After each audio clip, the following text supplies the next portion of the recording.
Hello everyone, स्वागत है आप सभी लोगों का। ठीक, आज हम कैलेंडर के बारे में और जानकारियाँ प्राप्त करेंगे और आज हम शॉर्टकट ट्रिक सीखेंगे। यानी कुछ कोड होंगे, उन कोड को आपको याद करना होगा। जैसे ही आप उन कोड्स को याद कर लेंगे, आप किसी भी डेट यानी कोई भी डेट दिया जाए, ये ना बताया जाए अगले महीने में, पिछले महीने में कौन सा दिन था, कुछ नहीं।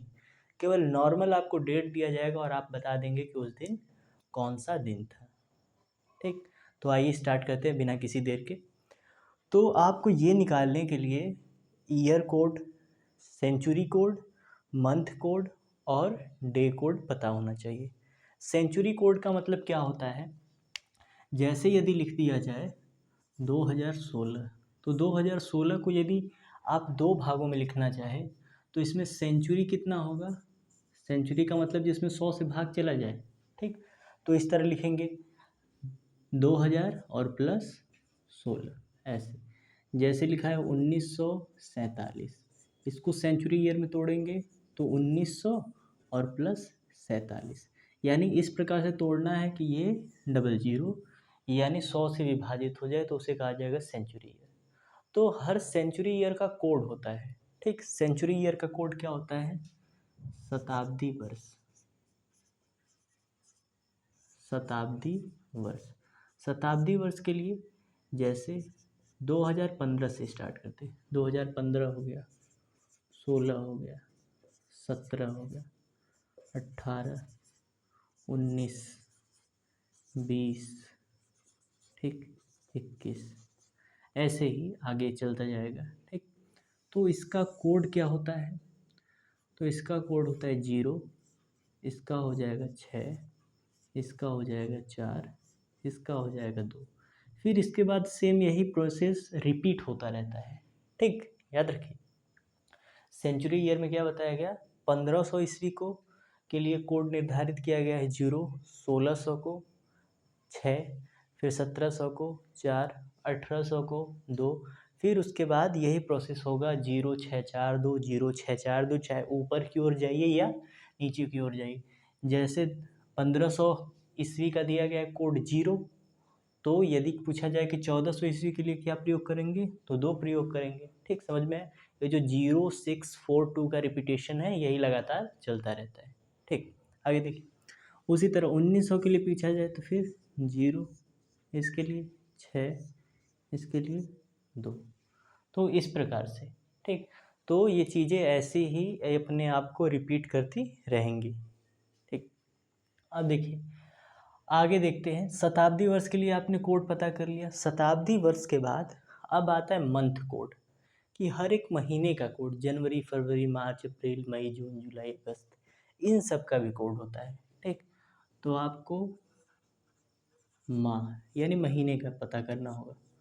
तो जनवरी, फरवरी, मार्च, अप्रैल, मई, जून, जुलाई, अगस्त, सितंबर, अक्टूबर, नवंबर, दिसंबर। ठीक, ये हो गया। अब देखिए जनवरी के लिए होता है 1, फरवरी के लिए होता है 4, 4, 0, 2, 5, 0, फिर 3, 6, 1, 4, 6। ठीक, तो ये होता है मंथ कोड। यानी हर महीने के लिए हम कोड करेंगे। जहाँ पर भी जनवरी आएगा उसके लिए 1, जब फरवरी आएगा वहाँ पर 4, जब मार्च आएगा वहाँ पर 4, अप्रैल आएगा 0, मई आएगा 2, जून आएगा 5। तो यही बस यही कॉम्प्लिकेशन है कि ये सारे जो कोड दिए गए हैं आपको, इन कोडों को याद करना होगा। अगर ये कोड आपने याद कर लिए तो बाकी सारी चीज़ें आसानी से याद हो जाएंगी।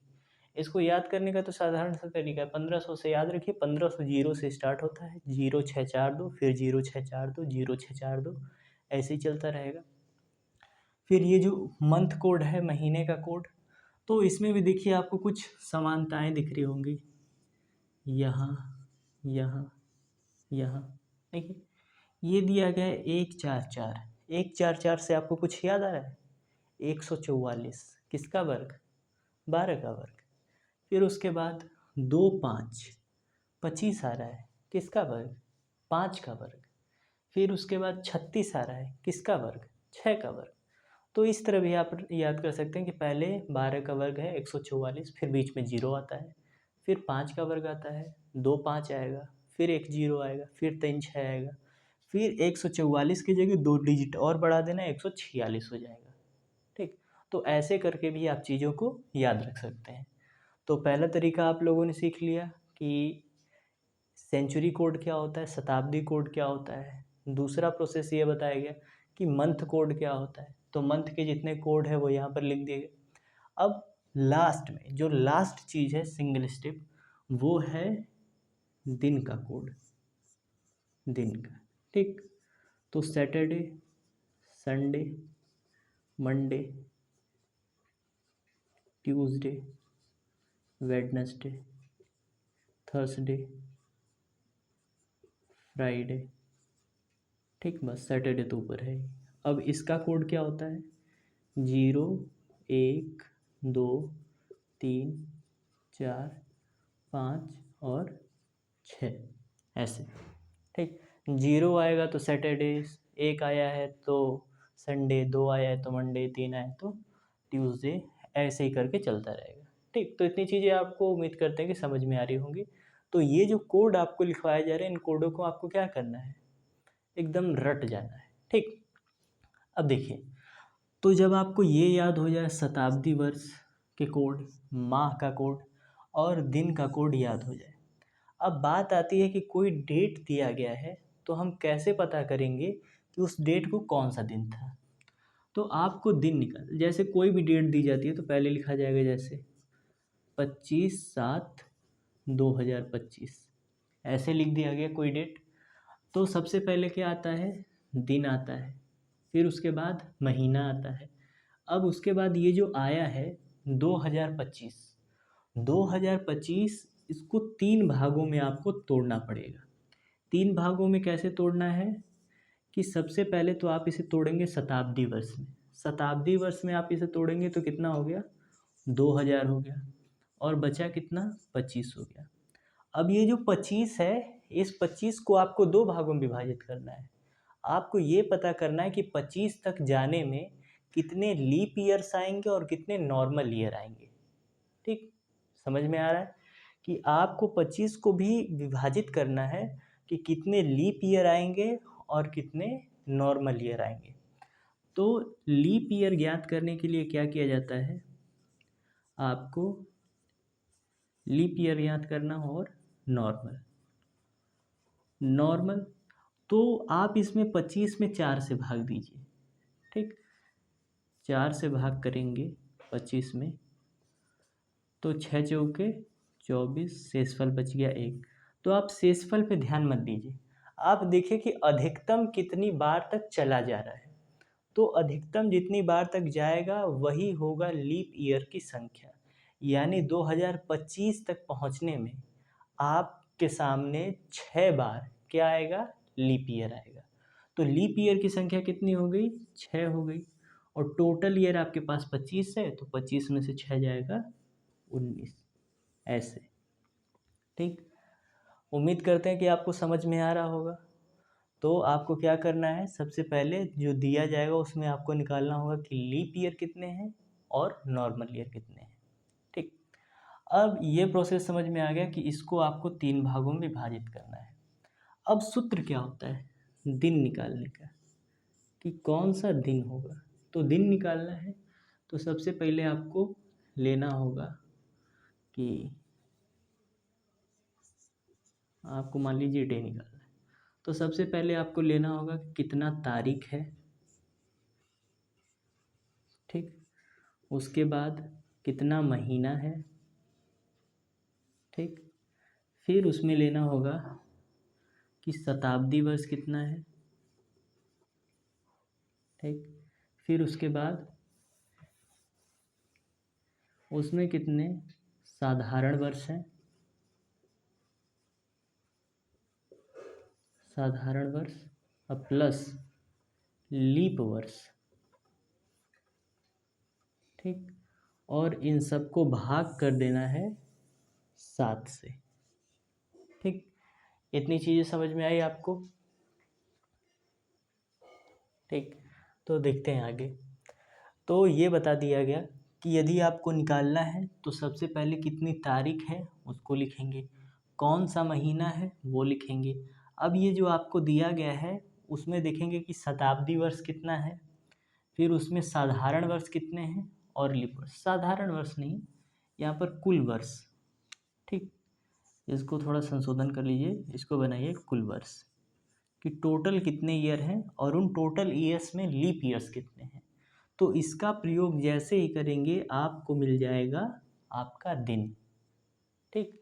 थोड़ा सा लंबा प्रोसेस है मगर प्रोसेस लंबा नहीं है, ये चीज़ें याद करने की चीज़ें हैं। जैसे ये चीज़ें आप याद कर लेंगे ये दिन निकालना बहुत ही आसान हो जाएगा, ठीक। अब एक डेट लेते हैं और निकालते हैं कि उस डेट को कौन सा दिन था। तो अपना एक प्यारा सा डेट है 15 अगस्त 1947, ठीक। तो हम लेते हैं 15 अगस्त 1947, ठीक। ये हो गया। अब जिस दिन भारत स्वतंत्र हुआ, ठीक। तो अब हमें ये पता करना है कि जिस दिन हमारा देश स्वतंत्र हुआ उस दिन कौन सा दिन था। तारीख तो पता है 15 तारीख थी, वह कौन सा दिन था जिस दिन हमारा देश आज़ाद हुआ। तो आपको बताया गया यदि आपको डे निकालना है तो पहले देखिए कि तारीख कितनी है। तारीख 15 है तो आपने लिख दिया 15। उसके बाद महीना कौन सा है, महीना अगस्त का है, ठीक। अगस्त यानी 8वां महीना, और अगस्त के लिए कौन सा कोड निर्धारित किया गया है, 3, ठीक। तो यहाँ पर आप 8 नहीं लिखेंगे, अगस्त के लिए जो कोड अप्लाई किया गया उस कोड को लिखेंगे, तो हो गया 3। अब 1947 है, 1947 को आप शताब्दी वर्ष में तोड़ेंगे तो 1900 होगा, ठीक। और 1900 के लिए कोड क्या निर्धारित किया गया है, 0, ठीक। तो यहाँ पर नहीं तो पहले आप, हाँ ठीक है, 1900 के लिए हो गया 0। अब कितने साल हैं, 1900 तो शताब्दी वर्ष हो गया, उसके बाद कितने साल हैं, 47 वर्ष बताया गया। उसके बाद कुल वर्ष लेना है, कुल कितने वर्ष हैं, 47 वर्ष, ठीक। तो हो गए 47 वर्ष। अब इस 47 वर्ष में लीप ईयर कितनी बार आएगा उसे काउंट करना है। तो लीप ईयर निकालने के लिए बताया गया था कि आप दी गई संख्या में 4 से भाग दे दीजिए, जितना वो अधिकतम बार में चला जाए वही लीप ईयर की संख्या होगी। तो 47 में आप 4 से भाग देंगे तो 4 एकम 4 कट गया, 7 बचा, 4 एकम 4, 3 बच गया, अब भाग नहीं जाएगा। अधिकतम कितनी बार गया, 11 बार। तो इसमें लीप ईयर की संख्या कितनी हो जाएगी, 11। अब बटे के पूरा 7, ठीक। अब इसी को जोड़कर भाग करना है, ठीक। तो जोड़ेंगे तो कितना हो जाएगा, देखिए 5 3 8 या 7 3 10 5 15 1 16 के 6 हासिल कितना बचा 1, और 4 5 6 1 हासिल 7 बटे 7, ठीक। अब जैसे ही हम इसमें भाग देंगे, 7 का भाग देंगे 76 में, तो 7 एकम 7, 6 जीरो उतरा, यानी फिर दशमलव बढ़ाकर जाना पड़ेगा, यानी बचा कितना, शेषफल कितना बचेगा, 6 बचेगा।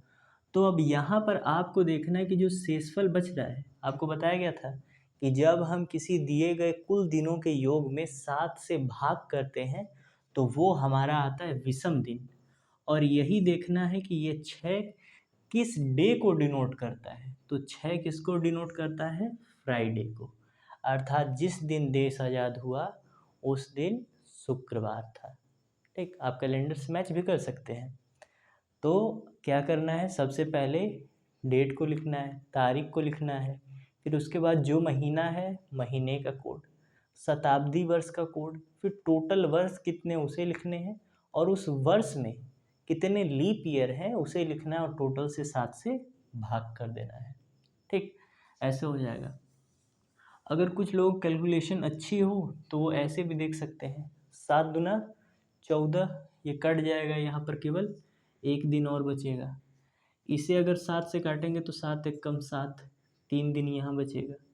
इसे 7 से काटेंगे, 7 छंग 42, 7 सत्ते 49, 7 छंग 42, 5 यहाँ पर बचा। ठीक, तो हो गया 7 लाना है, 3 3 6 1 7, बच जाएगा 5, नहीं गलत हो जाएगा इस तरह ना। तो आप वैसे ही करेंगे जैसा कि बताया गया। अब एक और डेट ले लेते हैं, कोई सा भी रैंडम। जैसे आज जो दिन है, आज है, कितनी तारीख है आज? आज तो हमको डेट भी नहीं पता है कि कौन सी डेट है। कल कुछ भी हो सकता है, चलिए जाने दीजिए, छोड़िए।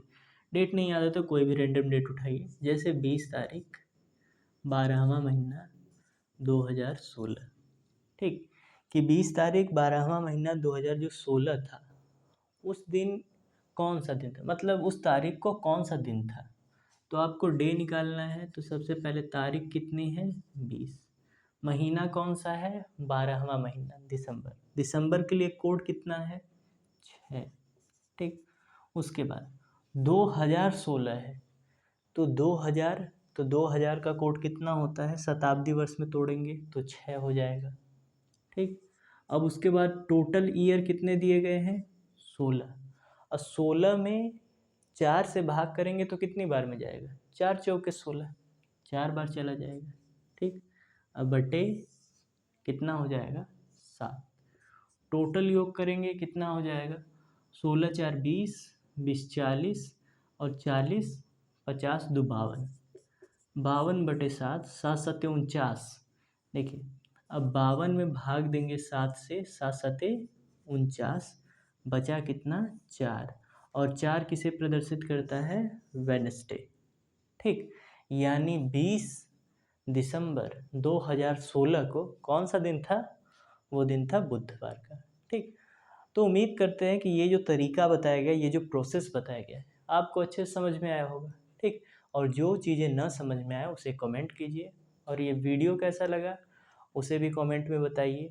ऐसे ही जानकारियों के लिए हमारे साथ जुड़े रहें, नई नई चीज़ों को सीखते रहिए। आज के लिए केवल इतना ही, धन्यवाद।